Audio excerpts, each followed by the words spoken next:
Hello friends, subscribe to our channel Pharma for You and hit the bell icon for regular pharmacy updates. Hello friends, welcome back to pharma for you. आज की video में हम बात करने वाले हैं shake test के बारे में। शेक टेस्ट क्या होता है, कब किया जाता है और क्यों किया जाता है, ये पूरी बात करेंगे हम इस वीडियो के अंदर। तो बनिए रहिए हमारे साथ इस वीडियो के अंदर। तो चलिए शुरू करते हैं।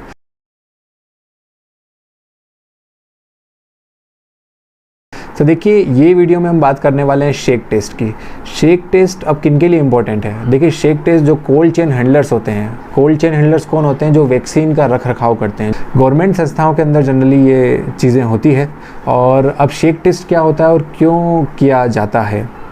तो देखिए, वैक्सीन को हमेशा रखने के लिए एक निश्चित तापमान पे रखना पड़ता है। जैसे हमने पढ़ा कोल्ड चेन जो होता है वो कोल्ड चेन मेंटेन करना होती है हमें, जहाँ से उनका प्रोडक्शन होता है जब तक वो एक पेशेंट को या फिर जो बंदा है जिसको लगानी है वैक्सीन उससे मिल नहीं जाए। तो जब तक उसकी कोल्ड चेन को मेंटेन रखना पड़ता है। और जो कोल्ड चेन का टेम्परेचर होता है वो 2 डिग्री टू 8 डिग्री सेंटीग्रेड होता है, जिसको हम ILR की मदद से मेंटेन करते हैं। ILR होता है ice lined refrigerator. Ice lined refrigerator का जो तापमान होता है वो होता है 2 से 8 डिग्री सेंटीग्रेड तक। और इस तापमान के अंदर हमारी वैक्सीन सुरक्षित रहती है और उसकी एफिकेसी भी मेंटेन रहती है टिल जब तक वो लाभार्थी को लग ना जाती है। अब कुछ वैक्सीन जो होती हैं वो फ्रीज सेंसिटिव होती हैं, यानी कि अगर तापमान में थोड़ा सा भी अंतर आता है, अगर हम तापमान थोड़ा सा भी ऊपर नीचे करते हैं, कुछ चेंजेस करते हैं, तो वो जम जाती हैं। तो जमने के कारण उनकी एफिकेसी और इफ़िशिएंसी खतरे में होती है। और उसका मूल्यांकन करने के लिए कि हाँ वो ख़राब हुई है या नहीं हुई है, उसके लिए हमको यूज़ करना पड़ती है एक टेक्निक जो कहलाती है शेक टेस्ट। अब शेक टेस्ट किसके लिए की जाती है? तो देखिए, जनरली जो शेक टेस्ट किया जाता है वो किया जाता है एड्सॉर्ब वैक्सीन के लिए। एड्सॉर्ब वैक्सीन के अंदर आती है डिप्थीरिया वैक्सीन होती है, टिटनेस वैक्सीन होती है, हेपेटाइटिस बी और इन्फ्लुएंजा। ये कुछ वैक्सीन्स होती हैं जो फ्रीज सेंसिटिव होती है। हल्का सा टेम्परेचर 0 से नीचे जाता है तो ये जम सकती हैं। तो अगर हमको कोई शक हुआ है कि ये जो वैक्सीन हमारे पास रखी है और ये जम गई है, समझिए आपके पास बैच है 100 वायल्स रखे हैं आपके पास, और 100 में से आपको लग रहा है कि रात को टेम्परेचर चेंज हुआ था नाइट में जब वो पड़ी रहती है, या फिर ड्यूरिंग ट्रांसपोर्टेशन कोई अलार्म बजता है, जो अलार्म उसके अंदर होते हैं, जो टेम्परेचर अलार्म होते हैं, उससे हमें पता लगता है कि ड्यूरिंग ट्रांसपोर्टेशन जो टेम्परेचर है 0 से नीचे चला गया था, और माइट भी चांसेस हैं कि हमारी वैक्सीन जम गई थी और उसकी एफिकेसी और एफिशिएंसी ख़राब हो गई है। तो उसे चेक करने के लिए हम यूज़ करते हैं शेक टेस्ट। तो शेक टेस्ट क्या होता है? तो शेक टेस्ट के अंदर हम सेडिमेंटेशन रेट देखते हैं वैक्सीन के मॉलिक्यूल्स का। वैक्सीन जो कि एड्सॉर्ब है किसी बेस के ऊपर, ओके, तो उसका जो सेडिमेंटेशन रेट है वो देखा जाता है। अब इसका प्रोसेस क्या होता है? तो देखिए, इसके प्रोसेस के लिए हमें क्या करना है, हमारे पास समझिए 100 वैक्सीन्स हैं जिनको हमें लग रहा है कि उनके ऊपर शक है हमें कि वो जम गई है। बाकी अभी जो हमें दिख रही है वो नॉर्मल दिख रही है। तो उसमें से एक वैक्सीन का वायल हम लेंगे और वो हमारा रहेगा टेस्ट वायल। क्या रहेगा? Test vial. अब उसी बैच नंबर का, सेम बैच नंबर का, सेम कंपनी का आपको दूसरा वायल अरेंज करना है। इन केस अगर आप गवर्नमेंट जॉब में है तो गवर्नमेंट के अंदर वो आपको नियरेस्ट CCP से मिल जाएगा, कोल्ड चेन पॉइंट से, या फिर आपके डिस्ट्रिक्ट वैक्सीन स्टोर से आपको मिल जाएगा। वो आपको लेकर आना है और उस वायल के ऊपर आपको लिखना है फ्रोज़न यानी कंट्रोल रहेगा वो। उसको हम पहले ख़राब करेंगे और फिर उसको चेक करेंगे जिस पे हमें शक है वो ख़राब हुए हैं या नहीं हुए। तो जो फ्रोज़न वाला है उसको हमको फ्रिज के अंदर रखना है, यानी डीप फ्रीज़र के अंदर रखना है, और उसे रात भर जमाना है। 24 घंटे के बाद उसे बाहर निकालना है। उसे नॉर्मल टेम्परेचर पे हम रखेंगे जब तक वो सॉल्यूशन स्टेट में नहीं आ जाता है। ठीक है, सॉल्यूशन स्टेट में आने के बाद आपको क्लियरली देखिए उस पर फ्रोज़न लिखना है, जिससे हमको पता लगे कि उसको अपन ने रात भर फ्रोज़ किया है। ठीक है, और वो कहलाएगी कंट्रोल।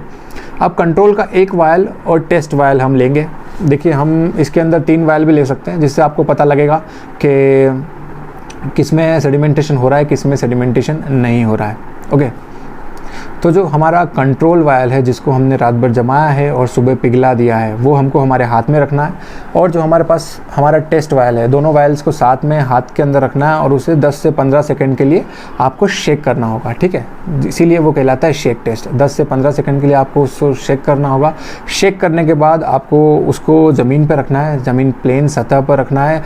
ट्रांसपेरेंट बैकग्राउंड के पास रखना है, जैसे जो साफ़ बैकग्राउंड आपको दिखता हो बिल्कुल, जिसके क्लियरली आप उसके अंदर आर पार देख सकते हैं, उस बैकग्राउंड के वहाँ रखना है। आप चाहें तो उसे उल्टा भी रख सकते हैं, वायल को सीधा भी रख सकते हैं, पर आपको अंदर का जो कंटेंट है वो विजिबल होना चाहिए।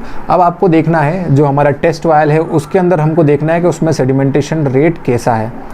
अगर अब आप देखिएगा, सुनिएगा कि अगर जो हमारा फ्रोज़न वायल है उसकी जो सेडिमेंटेशन रेट है उससे कम या उसके बराबर हमारे टेस्ट की अगर सेडिमेंटेशन रेट होती है तो हमारा जो टेस्ट है वो ख़राब हो गया है, मतलब कि जो वैक्सीन है वो ख़राब हो चुकी है, वो पूरी तरह से सस्पेंड नहीं हो रही है, होमोजीनियस सॉल्यूशन नहीं बना रही है और वो बहुत ही कम समय में नीचे सेटल हो रही है, यानी कि जो एफिकेसी है उसकी और एफिशिएंसी है वो भी नहीं दे पाएगा और वो ख़राब हो जाएगा।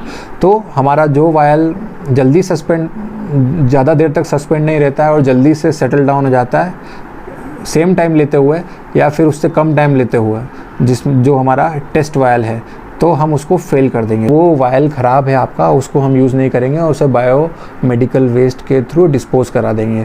जो हमारा समय है वो हमेशा ज़्यादा होना चाहिए, सस्पेंशन का जो समय है, मतलब बहुत देर तक जो मॉलिक्यूल्स है वो पूरी तरह से सस्पेंड रहना चाहिए सॉल्यूशन के अंदर, होमोजीनियस सॉल्यूशन दिखते रहना चाहिए हमको।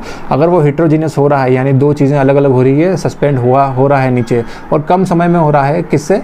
अपने कंट्रोल से, तो आप उसको फेल कर देंगे। और अगर उससे ज़्यादा समय तक वो सस्पेंड रह रहा है और काफ़ी समय तक हमें होमोजीनियस सॉल्यूशन दिख रहा है उसके अंदर एज़ कम्पेयर टू कंट्रोल, तो वो हमारा जो टेस्ट है वो पास हो जाता है और शेक टेस्ट में पास होने के बाद हम उस वैक्सीन को यूज़ कर सकते हैं और फिर से किसी पेशेंट या फिर किसी लाभार्थी को वो दे सकते हैं। तो ये शेक टेस्ट के बारे में थी सारी बातें। शेक टेस्ट किस लिए लगाते हैं? शेक टेस्ट लगाते हैं हमारी मेडिसिन ख़राब हुई है या नहीं ख़राब हुई है वो पता लगाने के लिए, जो कि फ्रीज सेंसिटिव वैक्सीन्स होती हैं उनके लिए बात होती है। तो उसके अंदर कौन कौन सी वैक्सीन आती है? Diphtheria, tetanus, PCV, hepatitis B वगैरह जैसी वैक्सीन्स, जो कि एडजॉर्ब वैक्सीन्स होती हैं, जिनका सस्पेंशन बनाया जाता है और वो सस्पेंड होने की बहुत ज़्यादा काबिलियत रखती हैं, उन वैक्सीन के ऊपर शेक टेस्ट लगाना है होती है। WHO द्वारा ये टेस्ट प्रमाणित है और इस टेस्ट को अगर आप सही से लगाएंगे तो जिसके रिजल्ट आएंगे वो बिल्कुल सही आते हैं। सो ये सारी बातें थी शेक टेस्ट के बारे में। ऐसी ही और इन्फॉर्मेटिव वीडियोज़ देखने के लिए हमारे यूट्यूब चैनल को ज़रूर सब्सक्राइब करें।